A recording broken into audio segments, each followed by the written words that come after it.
We'll never know how many people have the disease. In rural areas, so many people have AIDS.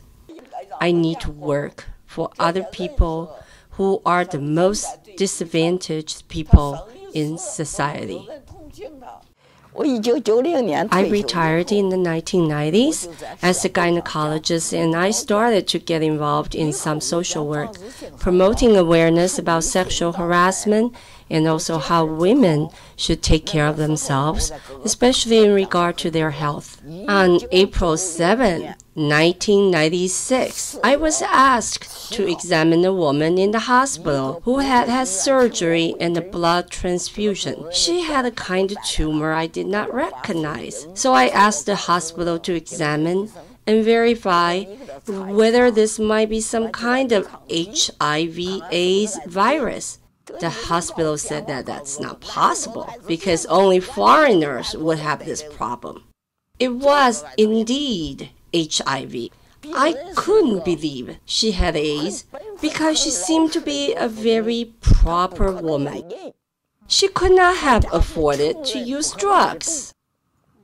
And I discovered that this must be from blood transmission through the blood banks. If it was spread through blood banks, that meant many more people might have the disease. Now I think the number of people who have AIDS through blood transmission is larger than those who get it through selling their blood.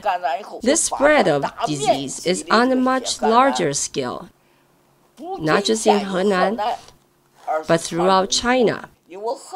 It's because I'm from Henan and I have been very vocal that most people think this only happens in Henan. That's not true. I used to hire 4 cars, 8 drivers, and 15 people in a team to visit 5 provinces: Yunnan, Guizhou, Guangdong, Guangxi, and Sichuan. People there are selling blood too.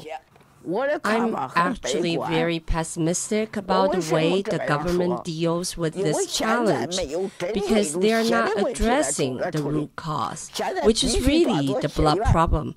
The number of patients is increasing rapidly, people are dying rapidly, and the number of orphans is increasing rapidly. I went to a graveyard and many people, they just said they died of fever and not because of AIDS. One woman was scared, saying only bad or evil people get the disease. I would bring medicines with me to help with some of the symptoms like fever, but I stopped doing that because the patients took the medicine, but then still passed away and I was blamed.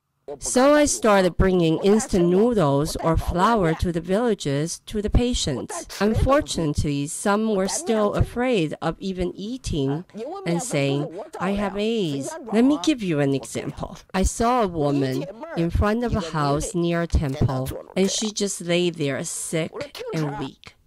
So I asked her, are you sick? And she said no and ran away. But later on, when I was distributing the noodles and other things, she came and said, me too, me too. And I said, didn't you say you didn't have the disease? And she took out the evidence, the wrinkled paper, saying, here's a proof. I'm positive too. So I gave her a box of 200 packs of noodles. It was so light, but she was too weak to carry it. I had to have a child bring the noodles back with her. I still think I have failed. I've been working on this issue for 11 years. There's no improvement, no solution. Instead, each year over 1 million more people die.